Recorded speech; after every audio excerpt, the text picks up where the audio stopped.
5 taong sakripisyo, pinalit sa isang iglap. Habang nagpapakapagod si Andrea, nagpapakasarap si Kenzo sa kama kasama ang kanyang kabit. Wala kang kwenta, amoy kusina ka. Malupit na bulyaw ni Kenzo. Imbes na magmakaawa, pinunit ni Andrea ang marriage contract sa mismong mukha nila. Mula ngayon, patay na ang asawang inalipin niyo. Handa na ba kayong maningil ang karma? Paano babangon ang isang babaeng ninakawan ng lahat? Palamunin lang naman yung asawa mo, Kenzo. Wala nang ginawa kundi amuyin ang mantika sa kusina habang ikaw ang nagpapakamatay sa kumpanya. Kaya hindi ko masisisi kung humanap ka ng babaeng mas bagay sa estado natin. Isang babaeng may silbi. Ang malamig at mapangmatang tinig na yon ni Doña Carmen ay tila isang matalim na punyal na walang awang ibinaon sa dibdib ni Andrea. Nakatayo siya sa labas ng nakawang na pinto ng study room, tila naging isang estatwa. Sa kanyang nanginginig na mga kamay ay maingat niyang bitbit ang isang mamahaling porselanang tray na naglalaman ng paboritong chamomile tea ng kanyang biyenan at ang matapang na itim na kape para sa kanyang asawa. Gumising siya ng 4:00 ng madaling araw, pinaso ang sariling mga daliri sa pagluluto ng kanilang agahan upang salubungin lamang ng ganitong uring pasasalamat. Unti-unting nawalan ng pakiramdam ang mga binti ni Andrea. Parang may isang makapal at nakakasakal na kamay na pumulupot sa kanyang lalamunan, pumipigil sa anumang luhang nagbabadyang tumulo. Automatikong umatras ang kanyang mga paa. Gusto niyang tumakbo, gusto niyang maghanap ng hangin, ngunit dinala siya ng kanyang nanghihinang katawan patungo sa kanilang master bedroom. Umaasang mali ang kanyang pagkakaintindi, umaasang ipagtatanggol siya ni Kenzo sa kanyang ina. Ngunit ang pagbukas niya ng pinto ay naging hudyat ng tuluyang pagkawasak ng kanyang mundo. Hindi ang pag-aayos ng higaan ang nadatnan niya.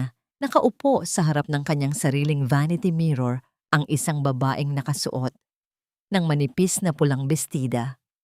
Si Stella, ang kinikilalang matalik na kaibigan at business partner ng asawa niya.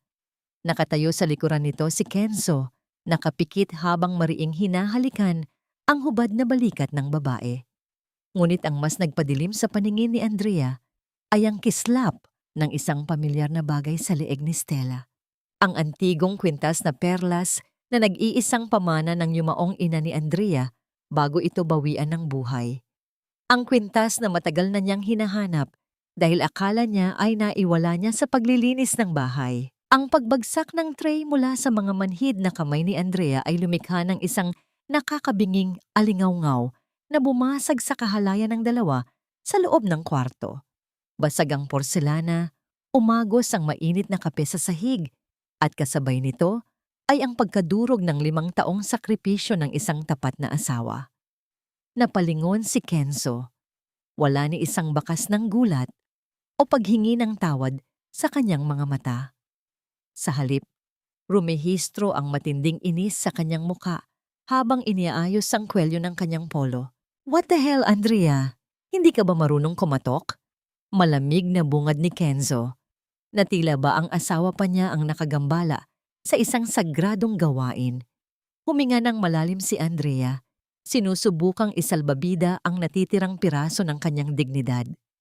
Ang kwintas ng nanay ko. Bakit nasa kanya ang kwintas ng nanay ko? Ang boses niya ay basag. Isang bulong na puno ng natuyong dugo mula sa pinunit niyang puso. Tumawa ng mapakla si Stella at marahang hinaplos ang mga perlas sa kanyang leeg. Oh, ito ba? Kenzo gave this to me. Sabi niya, nakatambak lang daw ito sa lumang kahon mo. Sayang naman kung hindi masusuot ng isang taong marunong magdala. Di ba? Hindi nakasagot si Andrea. Tumingin siya kay Kenzo. Nagmamakaawa ang mga mata na pabulaanan nito ang sinabi ng babae. Ngunit nag-iwas lamang ng tingin ng lalaki. Look at yourself, Andrea. Kalmadong wika ni Kenzo na lalong nagpadiin sa kutsilyo sa puso ng dalaga.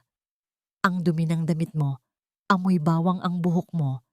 Kailan ka ba huling nag-ayos? I'm a CEO. Kailangan ko ng asawang maipagmamalaki ko sa mga investors, hindi isang glorified na katulong na ang alam lang ay maglaba, at maglinis. Sumugod sa pintuan si Doña Carmen, nakataas ang kilay, halatang narinig ang komosyon. Imbes na sawayin ang sariling anak, tiningnan nito si Andrea mula ulo hanggang paa nang may pandidiri. Ano pang tinutunganga mo dyan? Nagkalat ka na naman sa bahay ko. Bulyaw ng matanda. Mabuti pa't nalaman mo na ang totoo. Matagal ko nang sinasabi kay Kenzo na hiwalayan ka dahil isa kang linta na sumisipsip sa yaman ng pamilya namin. Kunin mo ang mga basahan mo at lumayas ka na sa pamamahay ko ngayon din. Ngayon din. Ma, asawa po ako ni Kenzo. May karapatan po ako dito. Pilit na ipinaglaban ni Andrea ang sarili. Bagaman ang kanyang tuhod ay handa nang bumigay, isang nakakainsultong nangiti ang sumilay sa labi ng biyenan. Karapatan? Huwag mong kalimutan, Andrea, na kung hindi dahil sa pera ko, nabulok na sana sa pampublikong ospital ang nanay mo. Binili ko ang buhay ng nanay mo, kaya binili ko rin ang buhay mo. Utang na loob mo sa amin ang lahat ng palamang kinakain mo. Kaya wala kang karapatang magmalaki. Lumayas ka. Natahimik si Andrea. Ang salitang utang na loob ay tila naging isang mabigat na kadena na pumulupot sa kanyang leeg sa loob ng 5 taon. Iyon ang dahilan kung bakit niya isinuko ang kanyang mga pangarap. Iyon ang dahilan kung bakit siya nagpakababa. At ngayon, ginagamit ito bilang sandata upang ipagtabuyan siya na parang isang asong galis. Dahan-dahang lumuhod si Andrea sa sahig. Walang luhang lumabas sa kanyang mga mata. Sa sobrang sakit, tila namatay ang lahat ng emosyon sa kanyang sistema.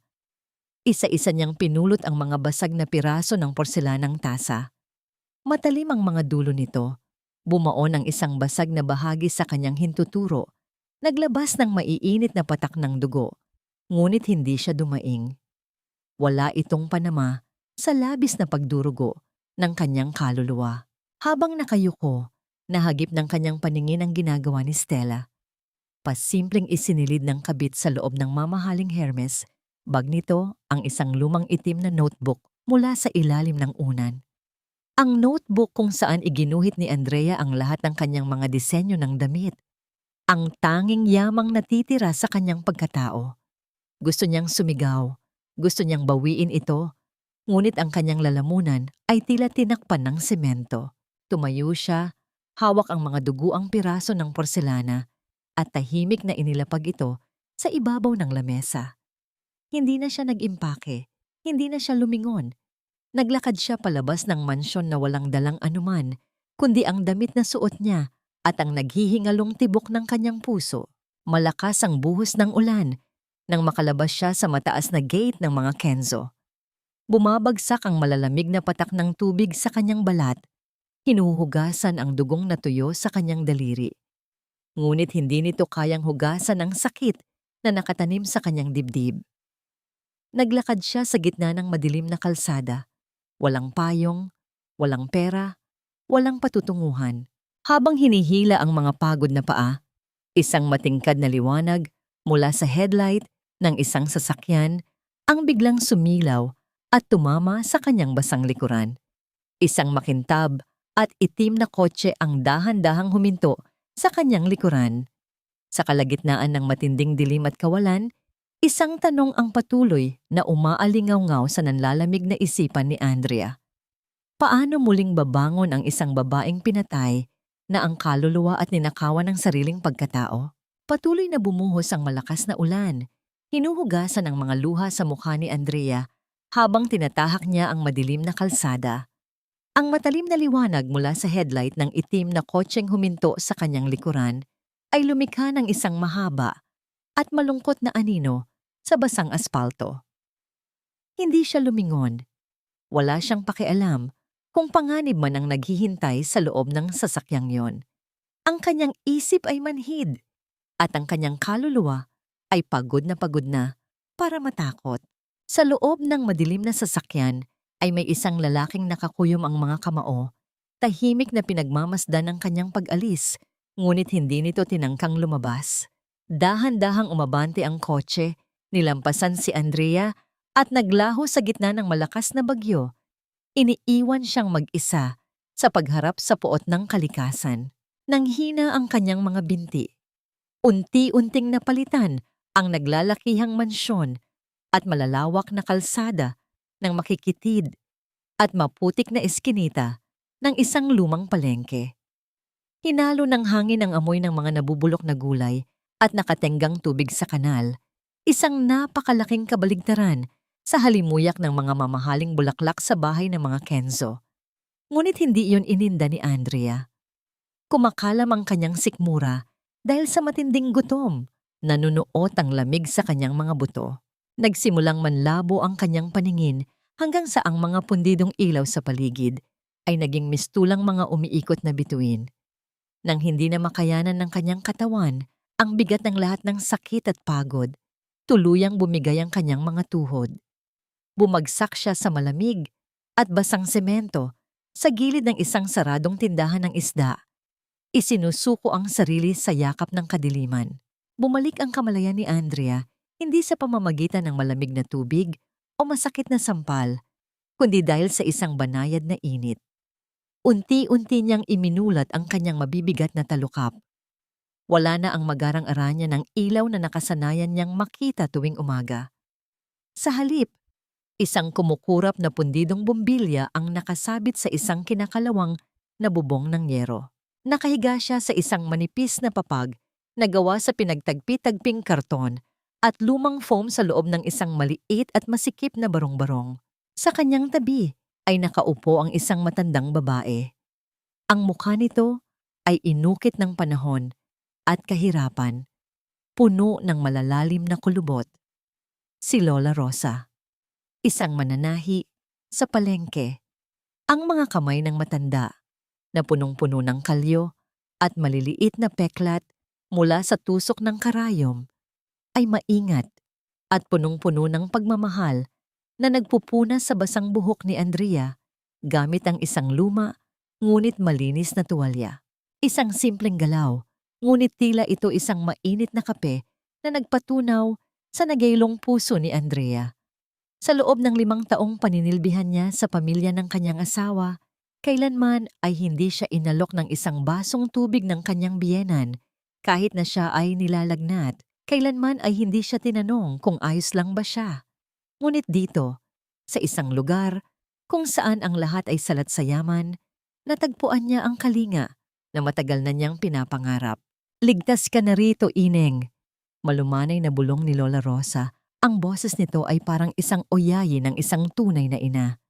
"Magpahinga ka lang. Wala nang mananakit sa'yo."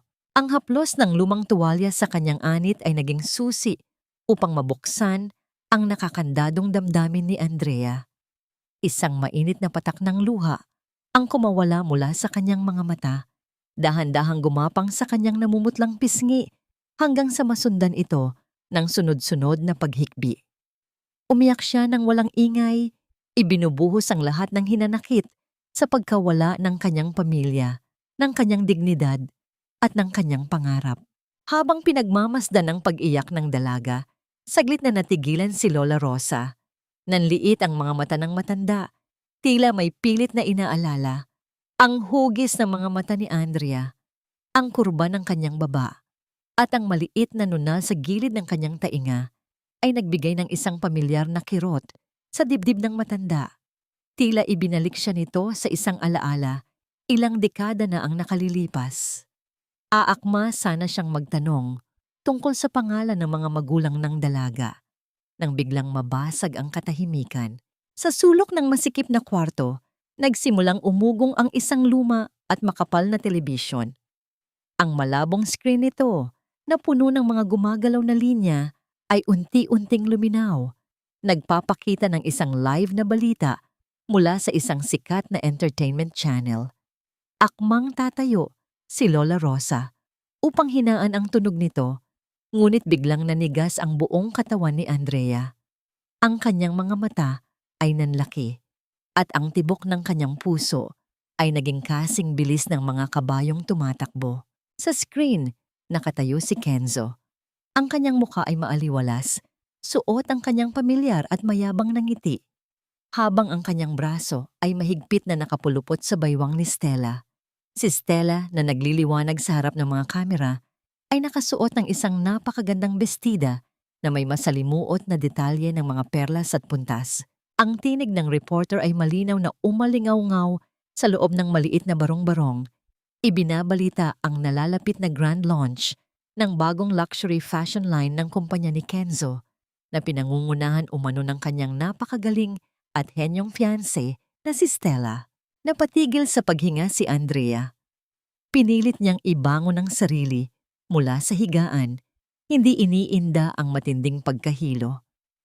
Ang kanyang mga nanginginig na mata ay nakatitig hindi sa nagtatawa ng mukha ng mga taong nagtaksil sa kanya, kundi sa mismong damit na suot ng babae. Pamilyar na pamilyar sa kanya ang bawat tiklop, bawat tabas, at bawat pwesto ng mga perlas na yon, ang bawat salitang lumalabas sa bibig ng reporter mula sa lumang telebisyon ay parang matatalas na bubog na iginuguhit sa dibdib ni Andrea. Nakatitig siya sa screen kung saan buong pagmamalaking ipinapakita ni Stella ang damit na suot nito, ang Luna Collection. Iyon ang pangalan na ibinigay ni Andrea sa disenyong iyon. 5 taon. 5 taong pinagpuyatan, pinaghirapan, at iningatan sa loob ng lumang itim na notebook na ninakaw ng babaeng kasalukuyang ngumingiti sa harap ng mga kamera. Yes, it's totally my original concept. Malandi at mayabang na pahayag ni Stella habang inihaharap ang kanyang katawan sa mga ilaw ng kamera.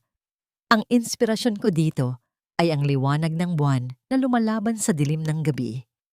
Gusto kong makita ng mga kababaihan na maaari silang maging reyna sa pamamagitan ng aking mga disenyo. Umakbay si Kenzo kay Stella at hinalikan ang tuktok ng ulo nito. Stella is a true genius. She has the elegance and the brain that perfectly represents our company. Hindi tulad ng iba na walang ibang alam, kundi magmukhang kawawa. Ang mga huling salita ni Kenzo ay isang malinaw at patagong pagkutya kay Andrea. Isang direktang atake sa babaeng kasalukuyang nakikinig sa isang malabong telebisyon sa loob ng isang barong-barong. Walang ni isang luhang kumawala sa mga mata ni Andrea. Ang pag-iyak na naranasan niya kanina ay tila natuyo at napalitan ng isang kakaiba at mabigat na pakiramdam. Namuo ang isang matinding init sa kanyang dibdib na unti-unting kumalat sa kanyang mga ugat. Kinuyom niya ang kanyang mga kamao ng napakahigpit hanggang sa muling bumuka ang sugat sa kanyang hintuturo. Tila naramdaman niya ang pagkasunog ng kanyang pagiging biktima. Wala na siyang asawa, wala na siyang pamilya, ngunit hindi niya hahayaang nakawin ng mga taong ito ang kaisa-isang bagay na nagpapatunay na siya ay buhay, ang kanyang sining. Lumingon si Andrea kay Lola Rosa. Lola, ang boses niya ay kalmado, ngunit naglalaman ng isang nakatatakot na determinasyon. Mayroon po ba kayong lapis at kahit anong papel? Kahit lumang dyaryo lang po. Naguluhan ng matanda, ngunit agad itong kumuha ng isang pudpod na lapis at isang lumang pahayagan mula sa ilalim ng lamesa. Iniabot nito ang mga gamit kay Andrea nang walang pag-aalinlangan. Inilapag ni Andrea ang dyaryo sa ibabaw ng kanyang kandungan. Pinikit niya ng mariin ang kanyang mga mata, huminga ng malalim, at nang imulat niya ang mga ito, nawala ang nagmamakaawang asawa ni Kenzo. Ang tanging naiwan ay isang babaeng handang ipagtanggol ang kanyang nawasak na kaharian. Inilapat niya ang dulo ng lapis sa magaspang na papel. Ang tunog ng pagkuskos ng itim na graphite sa ibabaw ng lumang dyaryo ay parang isang mabilis na tibok ng puso. Mabilis at tiyak ang bawat paggalaw ng kanyang kamay, walang pag-aalinlangan. Hindi niya kailangang tingnan muli ang notebook. Ang mga disenyong yon ay nakaukit na sa kanyang kaluluwa, bahagi na ng kanyang paghinga. Ginuhit niya ang bawat detalye ng Luna Collection, binago ang ilang linya upang mas maging agresibo, mas maging matapang, at hindi na isang mapagkumbabang liwanag ng buwan. Ang iginuguhit niya ngayon ay ang apoy na tutupok sa mga nagtaksil sa kanya. Namangha si Lola Rosa habang pinapanood ang bawat paglipat ng mga daliri ng dalaga. Nakita ng matanda sa sarili nitong mga mata kung paano nilikha ang isang obra maestra mula sa isang piraso ng basura. Sa kalagitnaan ng matinding pagtutok ni Andrea sa kanyang ginagawa, biglang tumunog ang isang lumang keypad na cellphone sa ibabaw ng maliit na aparador ni Lola Rosa. Kinuha ito ng matanda. Binasa ang mensahe mula sa hindi pamilyar na numero at kumunot ang noo. Isang letrang M lang ang nakasulat. Mahinang bulong ni Lola Rosa. Tila nagtataka kung sino ang magpapadala sa kanya ng ganoong mensahe. Lalo pat tanging ang kanyang apo na nasa probinsya lamang ang may alam ng kanyang numero. Bago pa man makapagsalita si Andrea upang magtanong tungkol sa mensahe, isang sunod-sunod at matigas na katok ang umalingaw-ngaw mula sa manipis na pintuan ng kahoy. Nagkatinginan ang dalawa. Pinigil ni Andrea ang kanyang paghinga. Isang lalaking nakasuot ng napakamahal na itim na suit na halatang hindi kabilang sa lugar na yon ang nakatayo sa labas. Nandito po ba ang babaeng may gintong kamay? Tanong ng pamilyar na boses ng isang lalaki mula sa labas. Boses na matagal nang hindi naririnig ni Andrea. Ang lalim ng boses mula sa labas ng pinto ay nagdala ng malamig na hangin na tila tumagos sa mga buto ni Andrea. Nakatutok pa rin ang dulo ng kanyang lapis sa lumang dyaryo, ngunit ang kanyang buong katawan ay nanigas. Pamilyar ang boses na yon. Isang alingaw-ngaw mula sa nakaraan na matagal na niyang ibinaon kasama ng kanyang mga isinukong pangarap. Marang binuksan ni Lola Rosa ang pintuan at doon, sa gitna ng makipot at mabahong eskinita, nakatayo ang isang lalaking ang presensya ay hindi nababagay sa kapiranggot na espasyong yon. Suot ang isang makintab at madilim na suit, ang kanyang figura ay sumisigaw ng kapangyarihan at awtoridad. Nag-angat ng paningin si Andrea. Nagtama ang kanilang mga mata. Si Mateo, ang matipunong binata na minsang naging kasama niya sa pagbuo ng mga pangarap sa kolehiyo. Ang lalaking minsang nag-alay ng purong pagmamahal, ngunit tinalikuran niya dahil sa bulag na paniniwalang mas mabibigyan siya ni Kenzo ng magandang kinabukasan. Isang desisyong naging pinakamalaking pagkakamali ng kanyang buhay. Ngayon, si Mateo ay kilala bilang isa sa mga pinakabata at pinakamakapangyarihang CEO sa industriya ng fashion sa buong bansa. Agad na binawi ni Andrea ang kanyang paningin at pilit na itinago ang kanyang mukha sa likod ng magulong buhok. Isang matinding alon ng hiya ang sumakop sa kanyang buong pagkatao. Pakiramdam niya ay isa siyang basahan sa harap ng isang kumikinang na brilyante. Ayaw niyang makita siya nito sa pinakamababang yugto ng kanyang buhay. Marumi, inabandona, at talunan. Ngunit hindi umatras si Mateo. Humakbang siya papasok sa masikip na barong-barong. Ang bawat galaw niya ay puno ng paggalang, hindi alintana ang alikabok sa paligid. Huminto siya sa harap ni Andrea. Hindi niya ito tinanong kung bakit siya nandito. Hindi niya binanggit ang ginawang panloloko ni Kenzo. Hindi rin niya ipinakita ang anumang bakas ng awa na lalo lamang susugat sa pride ng dalaga. Dahan-dahang yumuko si Mateo. Tiningnan niya ang mga iginuhit ni Andrea sa lumang dyaryo. Ang mga linyang nilikha ng pudpud na lapis ay nagpapakita ng isang agresibo at matapang na konsepto, isang obra maestra na hindi matatapatan ng anumang mamahaling tela na suot ng mga huwad na modelo ni Kenzo. Nag-angat ng tingin si Mateo. Ang kanyang mga mata ay nag-aapoy sa matinding paghanga na hindi niya maitago. Nakikita ko na hindi pa rin nagbabago ang husay mo, Andrea. Mahinang wika niya, ang boses ay tila isang malambot na unan na inialay para saluhin ang pagod na isipan ng dalaga. Kailangan ko ng isang junior seamstress para sa paparating na Fashion Week.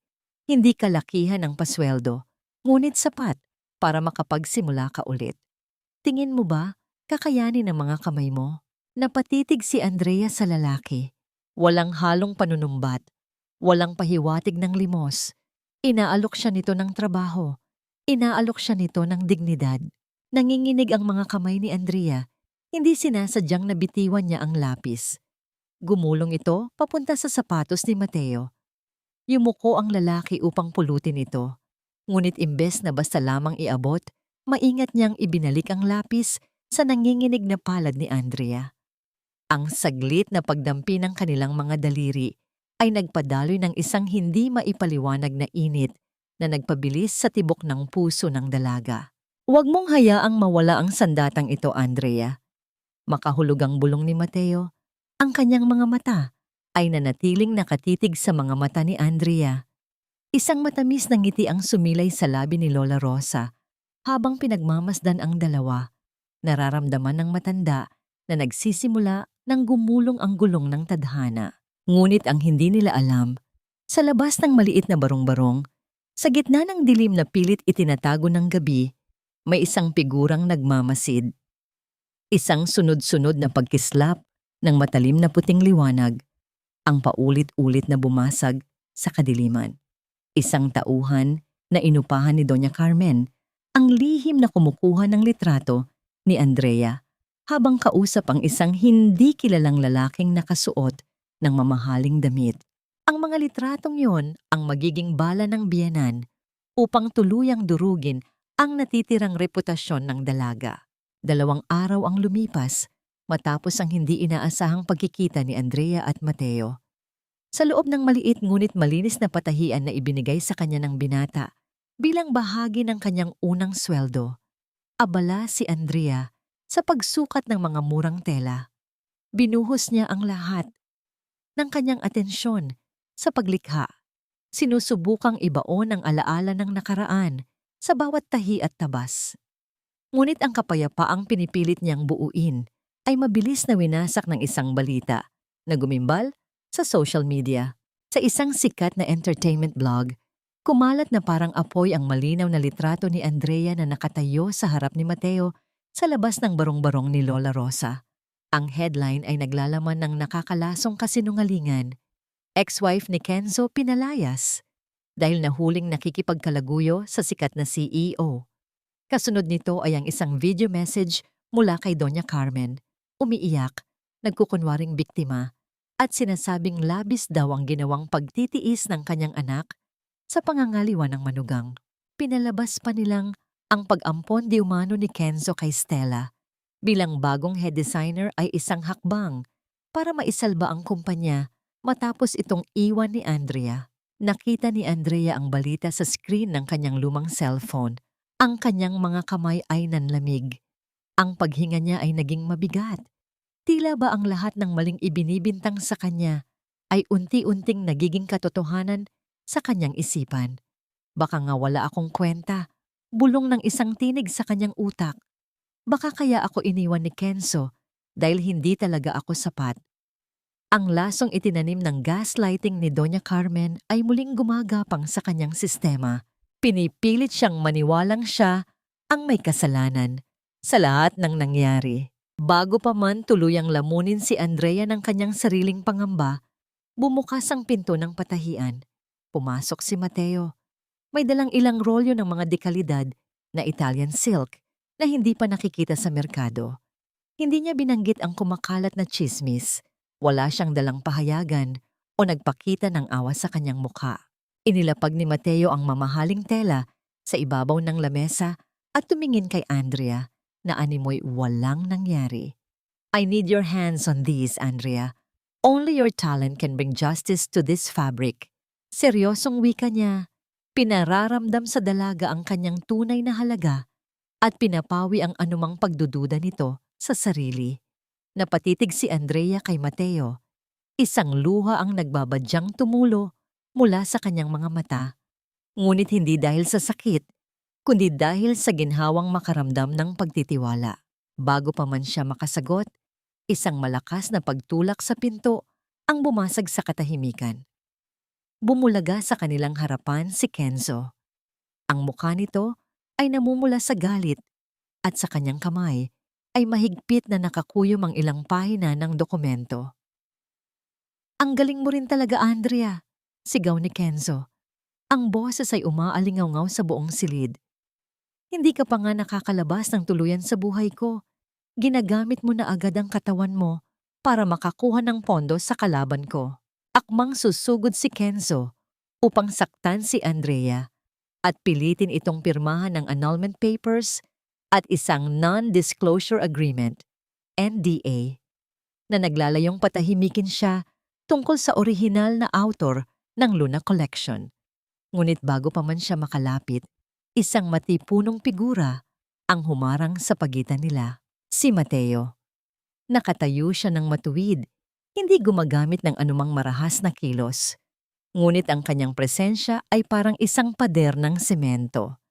Ang kanyang malamig at kalmadong mga mata ay tila yelo na nakatitig sa umaapoy na galit ni Kenzo. Kung mayroon mang gumagamit sa kanya, iyon ay ikaw, Kenzo. Ginamit mo ang pangarap niya. At ngayon, sinusubukan mo siyang nakawan muli. Mababa, walang bahid ng sigaw, ngunit matalim na babala ni Mateo. Napaurong si Kenzo. Ang pagtatago ni Andrea sa malapad na likuran ni Mateo ay isang tanawin na pumatay sa ego ni Kenzo. Naramdaman ni Andrea ang higpit ng pagkakatayo ng binata, isang ligtas na kanlungan na kailanman ay hindi niya naranasan mula sa kanyang asawa. Huwag kang makialam dito, Mateo. Asik ni Kenzo. Sinusubukang itago ang kaba. Itinaas nito ang hawak na dokumento at tiningnan si Andrea na nasa likuran ni Mateo. Kung hindi mo pipirmahan ito, Andrea, at ipagkakalat mong sayo ang mga disenyo, tandaan mo, ang sementeryo kung saan nakalibing ang nanay mo ay pag-aari ng pamilya namin. Isang tawag ko lang, bukas na bukas, ay ipapahukay ko ang mga buto ng ina mo at itatapon ko sa basurahan. Ang halakhak ng demonyo ni Kenzo ay tila isang sumpa na nanuot sa kaluluwa ng silid. Iniwan si Andrea na naninigas habang ang bigat ng pagbabanta ay unti-unting dumudurog sa natitira niyang pag-asa. Ang banta ni Kenzo ay tila isang malamig na kamay na sumakal sa lalamunan ni Andrea.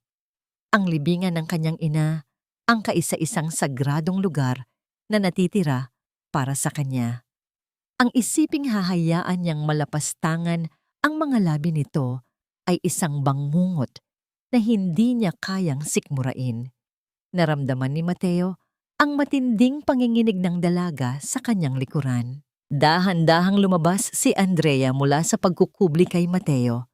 Ang kanyang mukha ay namumutla, ngunit ang kanyang mga mata ay nagpapakita ng isang kakaibang liwanag. Hindi ng pagsuko, kundi ng isang mapanganib na desisyon. Akin na. Malamig na utos ni Andrea. Inilahad ang nanginginig na palad patungo kay Kenzo. Gulat na napatingin si Mateo sa kanya, ngunit hindi ito nagsalita. Pinanood lamang niya ang dalaga. Alam niyang kailangan nitong gawin ang laban na ito ng mag-isa upang muling mabuo ang kanyang nawasak na pagkatao. Mayabang na ngumisi si Kenzo.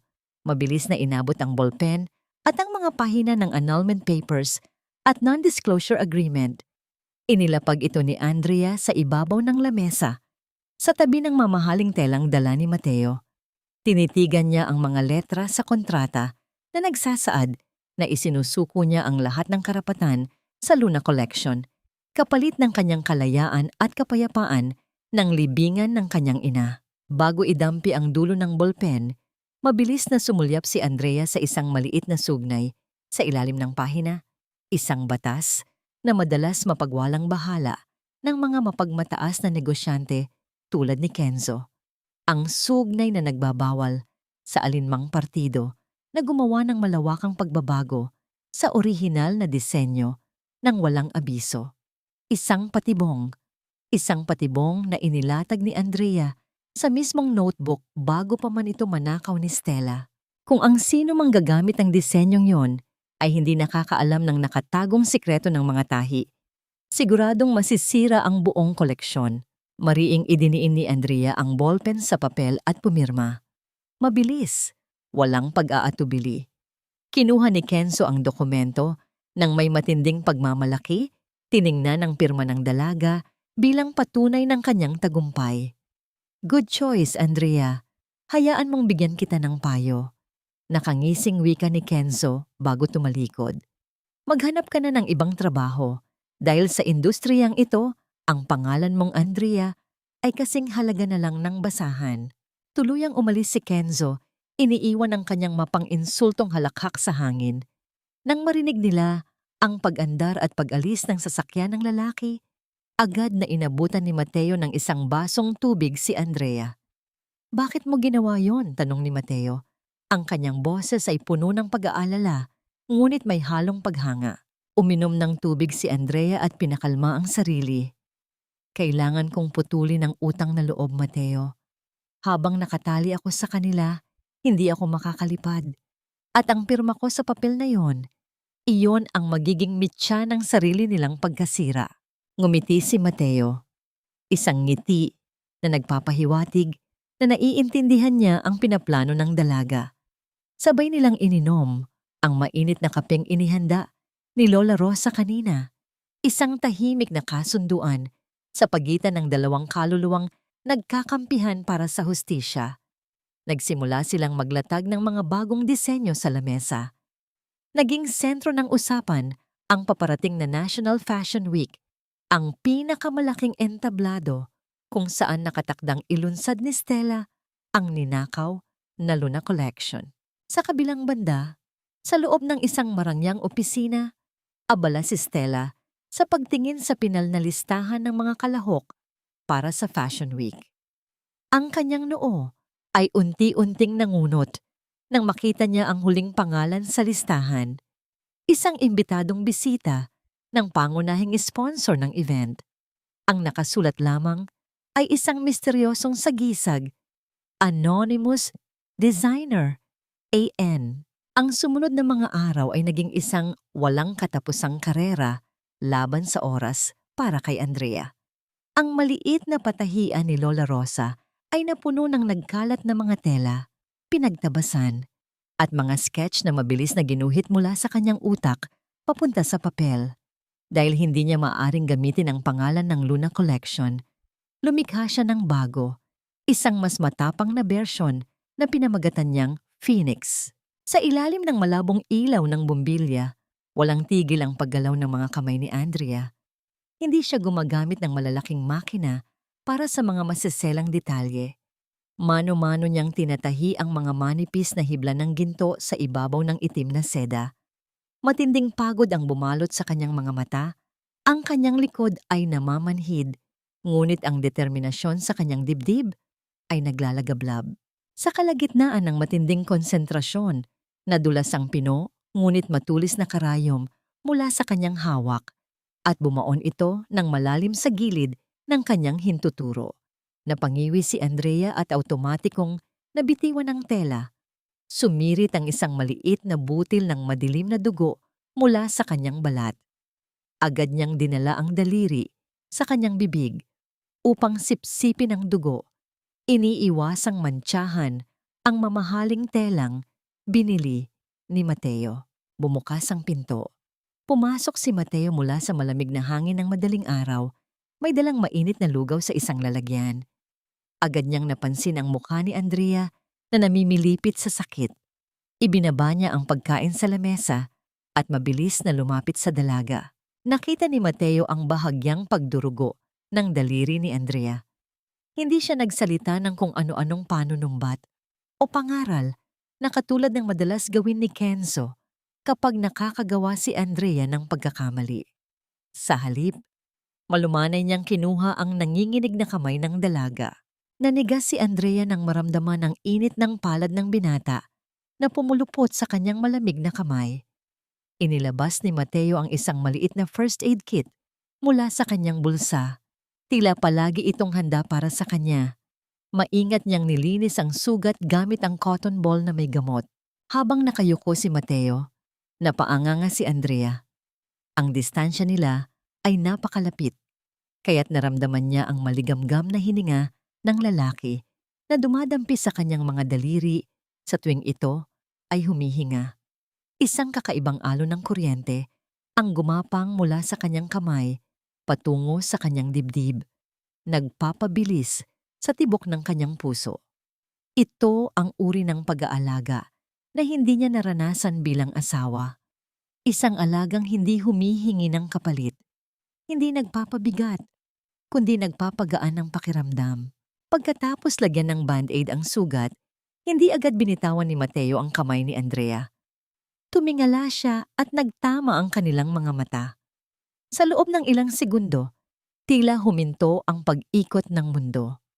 Ang mga kamay na lilikha ng obra maestra ay dapat inaalagaan.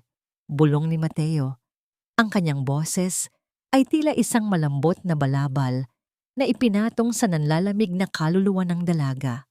Hinubad ni Mateo ang kanyang jacket at maingat na isinampay ito sa mga balikat ni Andrea bago siya tumayo at nagsimulang ayusin ang mga nagkalat na tela.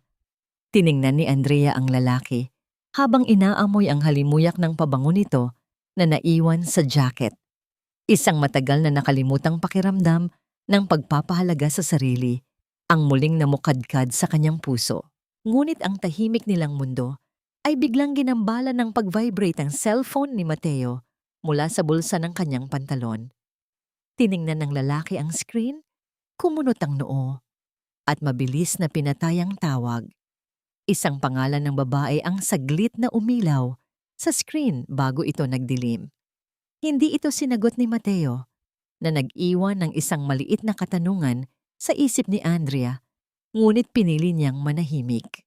Habang nagaganap ang tahimik na paghilom sa patahian, sa kabilang dulo ng lungsod, isang kakaibang tensyon ang namumuo sa loob ng mansyon ng mga Kenzo.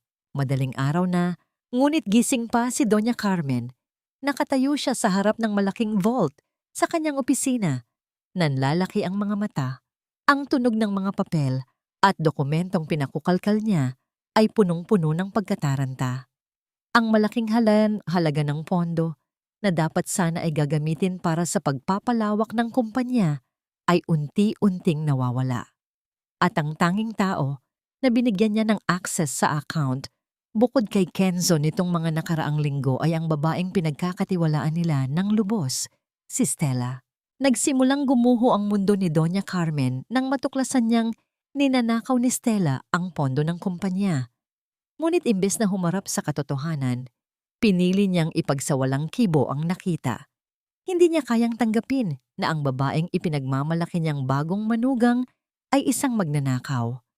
Pinili niyang isisi ang lahat sa nakaraan na kung hindi sana niya pinalaya si Andrea, hindi mangyayari ito. Ang pagkawala ng pera ay nagdulot ng matinding stress sa matanda na nag-udyok sa kanya upang gumawa ng mas masahol na bagay.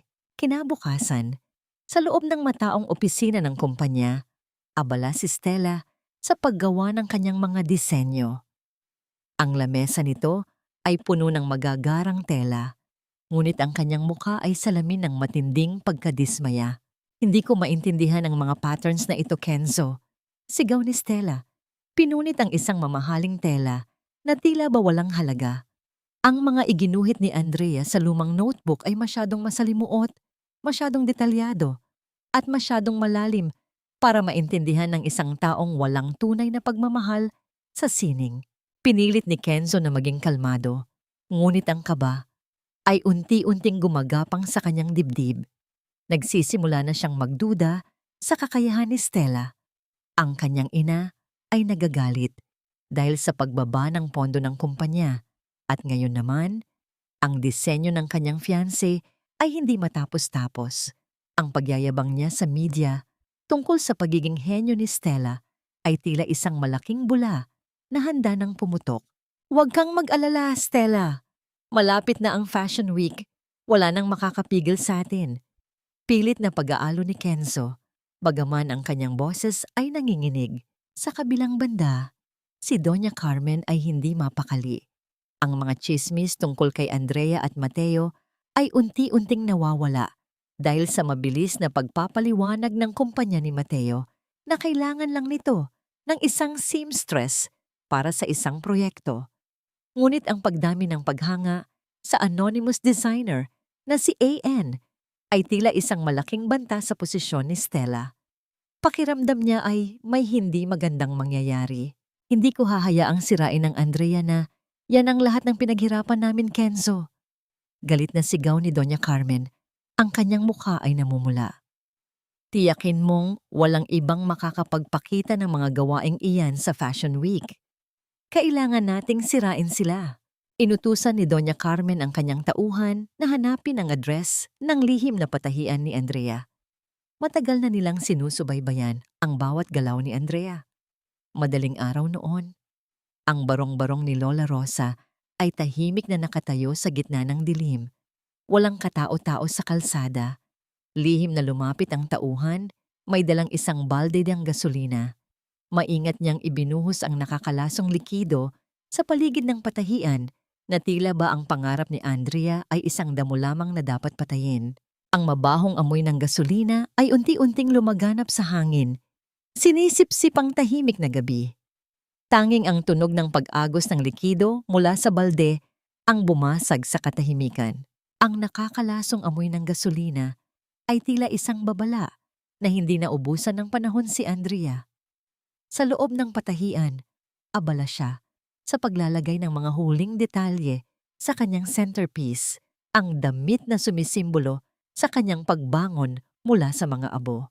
Ang kanyang buong katawan ay pagod na, ngunit ang kanyang diwa ay gising na gising. Sa labas ng patahian, ang tauhan ni Doña Carmen ay kumuha ng lighter mula sa kanyang bulsa. Ang maliit na kislap ng apoy ay tila isang nakamamatay na pag-asa, napapatay sa lahat ng pangarap ni Andrea. Isinindihan niya ang gasolina at mabilis na kumalat ang apoy sa buong barong-barong. Lumikha ng isang malaking ningas na sumisigaw ng galit at inggit. Naramdaman ni Andrea ang matinding init. Ang mabahong amoy ng usok ay pumasok sa kanyang ilong. Nakita niya ang naglalagablab na apoy na unti-unting lumalaki at sumasakop sa kanyang pinaghirapan. Hindi! Sigaw ni Andrea. Ang kanyang boses ay naging basag dahil sa matinding pagkabigla. Agad siyang tumakbo upang iligtas ang kanyang mga damit. Ngunit hinarang siya ni Lola Rosa. "Huwag, Andrea. Masusunog ka!" Sigaw ni Lola Rosa, pilit na hinihila ang dalaga. Ngunit ang pangarap ni Andrea ay mas mahalaga kaysa sa kanyang buhay. Pilit niyang ipinaglaban ang sarili. Aakma na sana siyang sumugod sa nagliliyab na apoy nang biglang bumukas ang pinto. Nakatayo sa gitna ng naglalagablab na apoy si Mateo. Ang kanyang muka ay seryoso at ang kanyang mga mata ay nagpapakita ng matinding pag-aalala. Agad siyang sumugod sa loob ng patahian, walang takot, walang pag-aalinlangan. Bago pa man lumaganap ang apoy, sa buong silid, minuwestra niya ang kanyang mga tauhan upang kontrolin ang sunog at ilabas ang mga pinakamahahalagang gamit. Niyakap ni Mateo si Andrea ng mahigpit.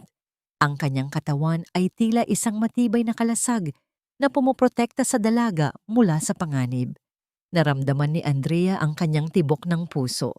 Mabilis, malakas, at puno ng buhay. Ang kanyang mukha ay nakasubsob sa dibdib ng binata at doon niya binuhos ang lahat ng kanyang mga luha. Ang mga luha ay hindi dahil sa takot, kundi dahil sa matinding kirot na makitang muling nawawasak ang kanyang pangarap. Nang kumalma ang apoy at tuluyang maapula, pinakawalan ni Mateo si Andrea. Nakita ng dalaga ang kanyang masterpiece, ang centerpiece ng Phoenix Collection, na nasunog ang laylayan. Isang itim na marka ng apoy ang sumakop sa kanyang disenyo. Niyakap niya ng mahigpit ang nasunog na damit, tila isang ina na nawalan ng kanyang anak. "Andrea!" Malumanay na bulong ni Mateo. "Buhay ka. Iyon ang mahalaga." Tumingala si Andrea. Hindi siya sumagot. Ngunit sa kanyang isipan, isang bagong ideya ang nabuo. Imbes na sumuko, nagpasya siyang gawing parte ng disenyo ang mga sunog na marka. Ang itim na bakas ng apoy ay hindi magiging tanda ng pagkawasak, kundi isang simbolo ng babaeng bumangon mula sa impyerno. Isang phoenix. "Kailangan ko ng mas maraming tela, Mateo," sabi ni Andrea. Ang kanyang boses ay muling puno ng determinasyon. "At kailangan natin ng mas malaking espasyo. Nagsisimula na ang Fashion Week. Wala tayong oras para maglaro." Nag-aalala si Mateo para kay Andrea, ngunit alam niyang kailangan niya itong suportahan. Ligtas na ang lahat, Andrea. May nakuha ang mga tauhan ko na lighter sa pinangyarihan ng sunog. May nakaukit na initials dito, CM. Nagkatinginan ang dalawa. Carmen Mendoza. Ang pangalan ni Doña Carmen. Isang linggo ang lumipas pagkatapos ng insidente ng sunog. Sa likod ng mataas na pader ng isang warehouse sa malayo, tahimik na inilipat ni Mateo ang lahat ng materyales ni Andrea.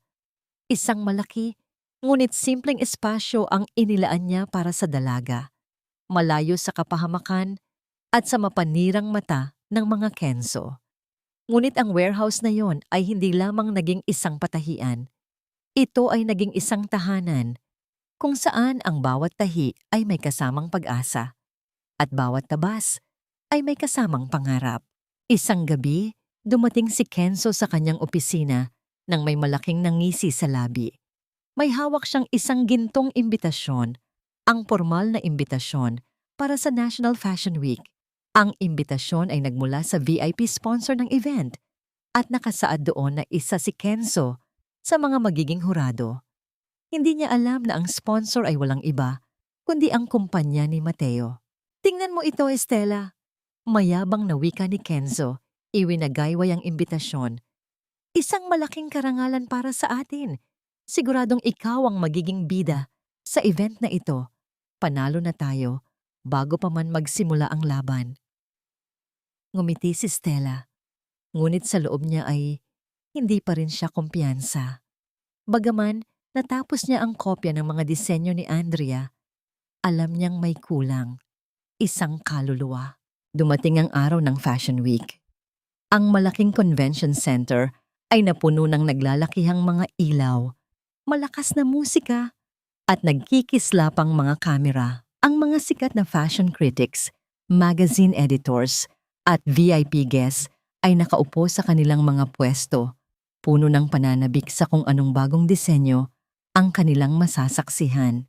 Maaga pa lang ay dumating na si Stella at Kenzo. Ang kanilang grand entrance ay umagaw ng atensyon ng lahat. Nakasuot si Stella ng isang kulay garing na gown na may disenyong galing sa Luna Collection na sinabayan ng mamahaling alahas at isang matayog na korona. Ang kanyang muka ay puno ng kumpiyansa. Tila ba siya ang reyna ng gabing iyon?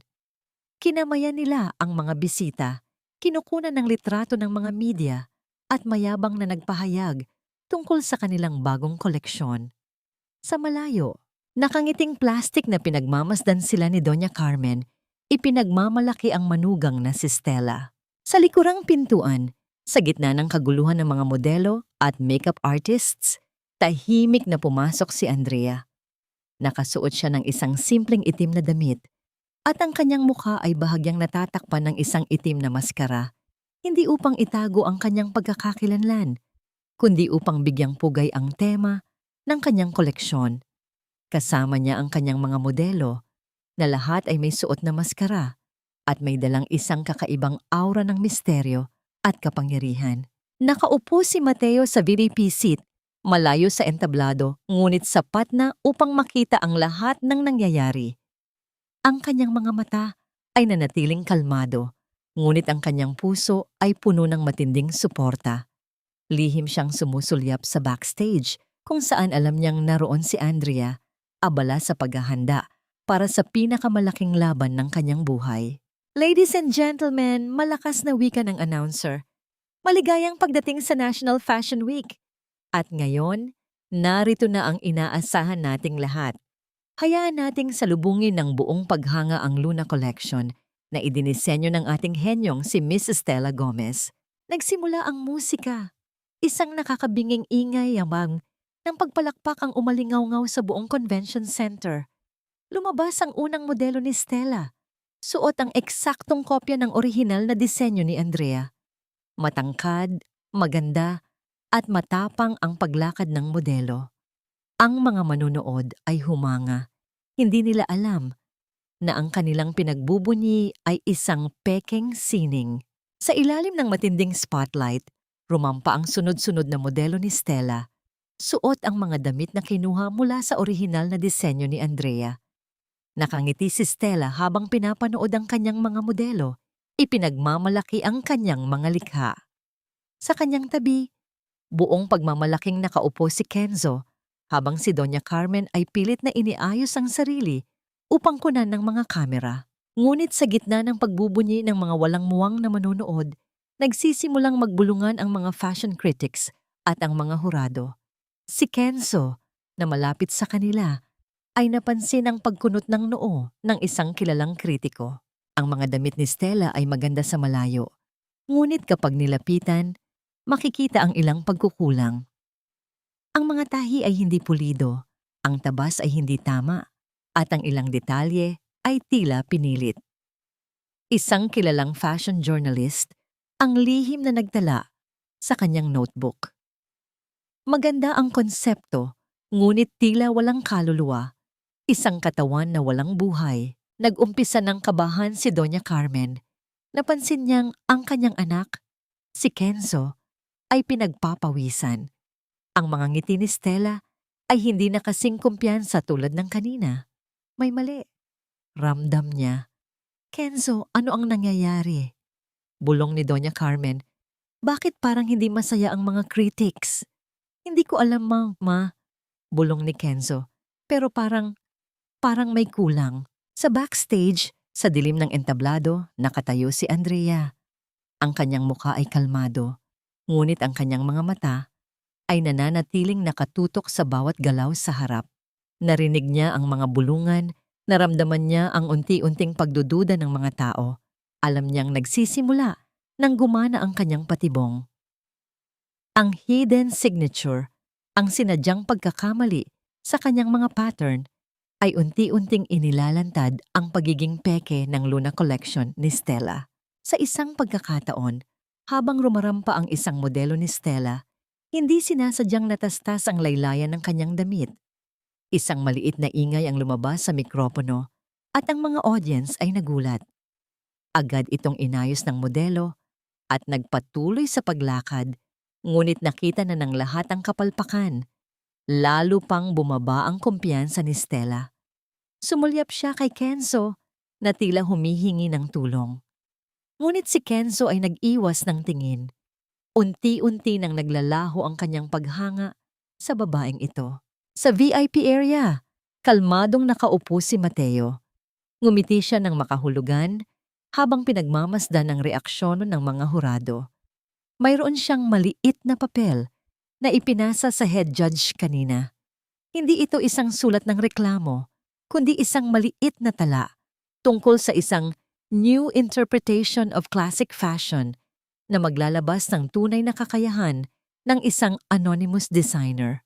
Nang matapos ang fashion show ni Stella, pilit na pumalakpak ang mga manunood, ngunit hindi na kasing init tulad ng kanina.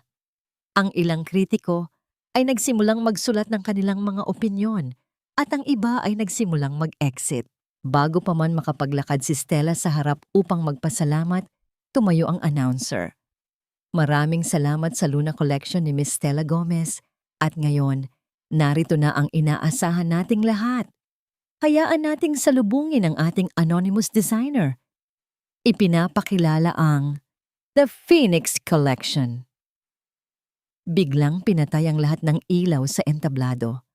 Ang buong convention center ay naging madilim. Ang katahimikan ay bumalot sa buong silid na tila naghihintay ng isang himala. Ang pagpatay ng lahat ng ilaw sa entablado ay nagdulot ng isang matinding kaba sa puso ng lahat. Ang madilim na kapaligiran ay nagdagdag sa misteryo at inaasahan ng mga manunood. Sa gitna ng katahimikan, isang malalim at emosyonal na musika ang dahan-dahang umalingaw-ngaw. Hindi ito masigla at moderno tulad ng musika ni Stella, kundi malalim at may dalang kwento. Unti-unting bumukas ang mga ilaw. Hindi ito matinding spotlight, kundi banayad na liwanag na nagbibigay ng kakaibang aura sa entablado. Isang modelo ang dahan-dahang lumabas mula sa dilim.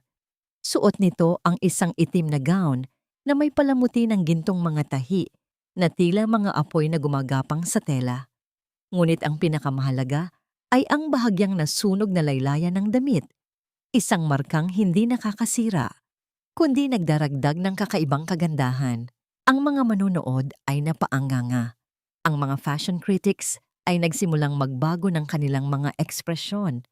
Kung ang Luna Collection ni Stella ay maganda, ang Phoenix Collection ng anonymous designer ay isang obra maestra. Bawat damit ay may buhay, bawat tahi ay may kwento.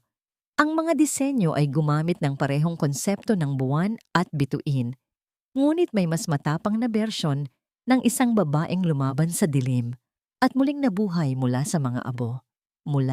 Sunod-sunod na lumabas ang mga modelo at sa bawat paglabas nila, lalong lumalakas ang mga bulungan at paghanga.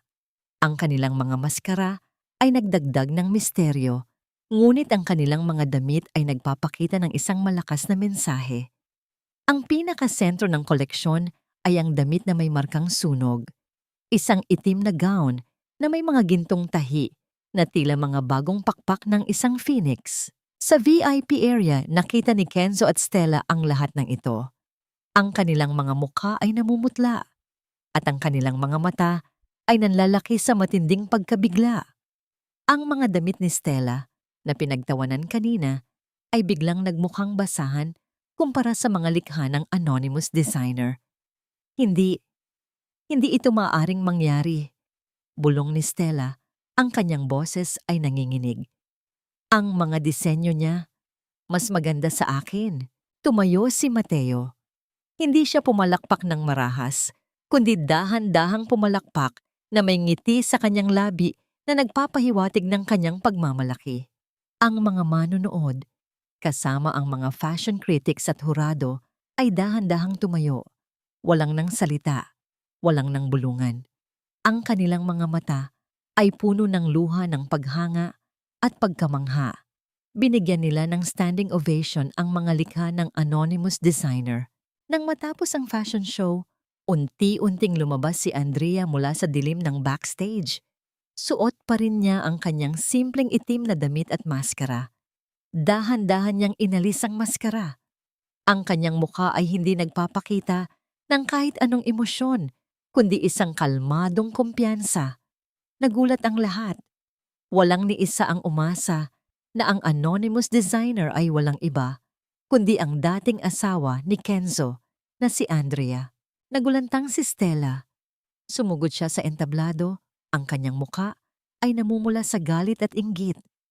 Magnanakaw! Magnanakaw ka, Andrea! Kinopya mo ang mga disenyo ko! Sigaw ni Stella, ang kanyang boses ay umaalingaw-ngaw sa buong convention center. Akmang sasampalin ni Stella si Andrea nang biglang may dumating at humarang sa kanilang dalawa. Nagliliyab sa galit ang mga mata ni Stella. Ang kanyang kamay ay nakataas. Akmang sasampalin si Andrea nang isang malakas na kamay ang humarang sa pagitan nila. Si Mateo. Agad siyang umakyat sa entablado upang protektahan si Andrea, ngunit pinigilan siya ng dalaga. Dahan-dahang hinawakan ni Andrea ang pulso ni Stella. Ang kanyang mga mata ay nanatiling kalmado, ngunit naglalaman ng matinding kapangyarihan. Hindi mo kailangan saktan ng isang taong talunan na. Malamig na wika ni Andrea, marahas na ibinaba ang kamay ni Stella. Nanginginig sa galit si Stella, ngunit wala siyang nagawa. Sumulyap siya kay Kenzo at Doña Carmen na kapwa namumutla at hindi makapaniwala sa kanilang nasasaksihan. Kinuha ni Andrea ang microphone na ibinigay sa kanya ng announcer. Tiningnan niya ang madla. Ang kanyang mga mata ay nagpapakita ng isang matalim na ningning. Ang bawat sining ay may kaluluwa at ang bawat kaluluwa ay may tagagawa. Sa Fashion Week na ito, mayroon tayong 2 koleksyon na tila magkatulad, ngunit may malaking pagkakaiba. Kalmadong wika ni Andrea. Naglakad siya patungo sa centerpiece ng kanyang koleksyon, ang itim na gown na may markang sunog. Dahan-dahan niyang hinawakan ang damit. Ang Phoenix Collection ay sumisimbolo sa pagbangon mula sa mga abo. At upang patunayan na ito ay tunay na akin, mayroon akong isang hidden signature. Hinawakan niya ang isang bahagi ng damit. At doon, sa gilid ng laylayan, Mayroong isang maliit na tahi na tila mali, ngunit iyon ang kanyang marka. Ang bawat orihinal na disenyo ko ay mayroong sinadyang maliit na tahi sa laylayan. Isang marka na tanging ang orihinal na tagagawa lamang ang nakakaalam. Nagulat ang lahat, lalo na si Stella. Alam niyang may kakaibang tahi sa notebook ni Andrea, ngunit hindi niya inakala na iyon ang magiging patunay ng kanyang pagnanakaw. Ang Luna Collection ni Miss Stella Gomez ay mayroon ding parehong marka. Patuloy ni Andrea, ang kanyang boses ay naglalaman ng matinding pagkutya. Ang akala niya, ito ay isang pagkakamali na dapat ayusin. Ngunit iyon ang patunay na ang kanyang mga disenyo ay mga kopyang walang kaluluwa. Ang buong convention center ay nagsimulang magbulungan. Ang mga kamera ay nagsimulang kumislap at ang mga reporter ay nagsimulang magtanong.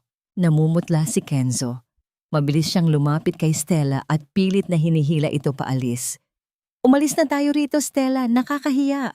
Ngunit huli na. Mula sa likuran ng entablado, pumasok ang mga pulis. Mayroon silang hawak na warrant of arrest para kay Kenzo at Stella para sa mga kasong arson, corporate fraud, at intellectual property theft. Nang makita ang mga pulis, tuluyang bumigay si Doña Carmen. Nagulat siya sa nangyayari. Ang kanyang pamilya ay nawasak. Ang kanyang pangalan ay nasira. Nahimatay siya sa harap ng mga kamera. Ang kanyang mukha ay puno ng matinding kahihiyan. Habang nagaganap ang lahat ng kaguluhan, kalmadong lumakad papalayo si Andrea. Hindi siya tumingin sa mga nagmamakaawang mata ni Kenzo. Hindi rin siya tumingin kay Stella na patuloy na sumisigaw. Wala na siyang nararamdaman para sa kanila. Ni galit, ni awa, ni pagmamahal. Wala. Nang makarating siya sa dulo ng entablado, inabot ni Mateo ang kanyang kamay. Sa harap ng libu-libong tao, sa gitna ng kaguluhan at pagkalugmok ng mga nagtaksil sa kanya, hinawakan ni Andrea ang kamay ng lalaking nagpabalik sa kanyang pangarap. Isang tahimik na pagdampi ng kanilang mga palad. Isang tahimik na simula ng isang bagong paglalakbay. Pagkatapos ng gabi ng paghaharap, nagbago ang lahat. Ang pangalan ni Andrea ay naging bukambibig ng lahat ng fashion critics. Hindi lamang sa bansa, kundi maging sa ibang bansa. Ang Phoenix Collection ay naging simbolo ng pagbangon at lakas ng loob ng kababaihan. Samantala, ang pangalan ng mga Kenzo ay tuluyang nadungisan. Si Kenzo at Stella ay nakakulong, naghihintay ng kanilang sentensya habang si Doña Carmen ay nasa ospital, nagpapagaling mula sa matinding stress at kahihiyan. Isang araw, binisita ni Andrea si Doña Carmen sa ospital. Ang dating mapagmataas at mayabang na matanda ay tila isang anino na lamang ng kanyang sarili. Ang kanyang mukha ay maputla. At ang kanyang mga mata ay walang buhay. Nakaupo siya sa isang wheelchair, nakatitig sa bintana, tila nawawalan ng pag-asa. Andrea, mahinang bulong ni Doña Carmen, ang kanyang boses ay nanginginig. Patawarin mo ako, Andrea. Hindi ko sinasadya ang lahat ng ginawa ko. Lumapit si Andrea sa matanda. Ang kanyang puso ay walang nararamdaman, hindi galit, hindi awa. Wala. Hindi na mahalaga, Doña Carmen. Kalmadong wika ni Andrea. Ang importante ay ang kasalukuyan. Niyakap ni Doña Carmen ang kamay ni Andrea. Pakiusap, Andrea. Tulungan mo kaming makalabas dito. Kung hindi dahil sa'yo, hindi kami mapapahamak. Utang na loob mo sa akin ang lahat ng ito. Isang malamig na ngiti ang sumilay sa labi ni Andrea. Utang na loob? Tanong ni Andrea. Inilabas niya mula sa kanyang bag ang isang maliit na sobre. Sa loob nito ay isang tseke. Hindi ito maliit na halaga, kundi isang malaking halaga na nagbabayad sa lahat ng ginastos ni Doña Carmen noong namatay ang nanay ni Andrea, kasama ang interes. Bayad na ako, Doña Carmen. Wala na tayong utang sa isa't isa. Malamig na wika ni Andrea. Iniabot niya ang tseke sa matanda. Ang bawat sentimo na ginastos mo, kasama ang interes, ay narito. Ngayon, malaya ka na sa akin at ako rin ay malaya na sa'yo. Nanlalaki ang mga mata ni Doña Carmen habang tinititigan ang tseke. Hindi niya inakala na babayaran siya ni Andrea. Tila gumuho ang huling pader na pinaniniwalaan niyang pwedeng gamitin para makontrol ang dalaga. Naglakad papalayo si Andrea. Habang lumalabas siya sa ospital, nadaanan niya ang isang selda. Doon, nakita niya si Kenzo. Ang dating mayabang at mapagmataas na Kenzo ay tila isang basag na manika. Ang kanyang buhok ay magulo. Ang kanyang mukha ay puno ng matinding pagod at panghihinayang. Andrea, Andrea, pakiusap. Patawarin mo ako. Bigyan mo ako ng pangalawang pagkakataon. Sigaw ni Kenzo. Pilit na inabot ang kanyang kamay sa rehas. Hindi lumingon si Andrea. Tuloy-tuloy siyang naglakad palabas ng ospital. Sa labas, bumuntong hininga siya ng malalim. Ang pagkabawas ng bigat ng utang na loob ay tila nagbigay ng kapayapaan sa kanyang puso. Pakiramdam niya ay gumaan ang kanyang buong mundo. Nang makauwi siya sa kanyang bagong butik, isang sorpresa ang naghihintay sa kanya. Nakapatay ang mga ilaw. Dahan-dahan niyang binuksan ang pinto. Ang pagbukas ni Andrea sa pinto ng kanyang bagong butik ay nagdala ng isang kislap ng pag-asa sa kanyang mga mata. Sa loob, nakapatay ang lahat ng ilaw. Ngunit nang tuluyan siyang makapasok, biglang bumukas ang mga ilaw. Surprise! Sabay-sabay na bati ng mga taong nasa loob. Nakita niya si Lola Rosa, ang kanyang mga modelo, at ang mga kaibigan na walang sawang sumuporta sa kanya. Sa gitna nila, nakatayo si Mateo may hawak na isang simpleng cake na may nakasulat na Phoenix, Rise from the Ashes. Napangiti si Andrea. Hindi ito isang namangiti ng pag-ibig sa isang kasintahan, kundi isang nangiti ng pasasalamat sa mga taong nagpabalik ng kanyang pananampalataya sa kabutihan ng tao. Lumapit si Mateo kay Andrea.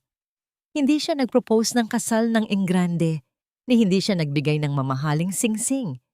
Sa halip, kinuha niya ang kamay ni Andrea at maingat na isinuot ang isang maliit na silver na thimble, dedal, sa kanyang hintuturo. Ang daliri na minsang natusok ng karayom at duguan dahil sa paglikha. Patuloy kitang susuportahan sa pagtahi ng iyong pangarap, Andrea. Malumanay na bulong ni Mateo. Ang kanyang mga mata ay puno ng pagmamahal at paghanga. Napangiti si Andrea. Ang maliit na dedal ay tila isang singsing ng pangako. Hindi ng pagmamay-ari, kundi ng pagkakaisa. Inipat niya ang kanyang ulo sa balikat ni Mateo at doon niya naramdaman ang kapayapaang matagal na niyang hinahanap. Pinatawad na ni Andrea ang nakaraan, hindi para bigyan ng kapatawaran ang mga nanakit sa kanya, kundi para palayain ang kanyang sarili mula sa bigat ng puot at galit. Natagpuan niya ang tunay na kapayapaan hindi sa paghahanap ng pagmamahal mula sa iba, kundi sa pagmamahal sa sarili at sa pagkilala sa kanyang sariling halaga. Ang kanyang paglalakbay mula sa pagiging biktima patungo sa pagiging isang reyna ng fashion ay nagpapakita na ang tunay na liwanag ay hindi nagmumula sa ibang tao. Ito ay ang apoy na pinili mong sindihan mula sa mga abong iniwan ng mga nanakit sa iyo. Ang Phoenix Collection ay hindi lamang isang linya ng damit. Ito ay isang kwento. Ang kwento ng isang babaeng minahal ang kanyang sarili nang higit pa sa takot. Isang babaeng pinili ang pagbangon at ang pagmamay-ari sa sarili. Isang babaeng kailanman ay hindi dapat sinabihan na walang kwenta. Sa huli, si Andrea ay naging isang inspiration. Ang kanyang kwento ay isang patunay na ang bawat sugat ay maaaring maging gintong tahi at ang bawat pagkawasak ay maaaring maging simula ng isang mas magandang obra maestra.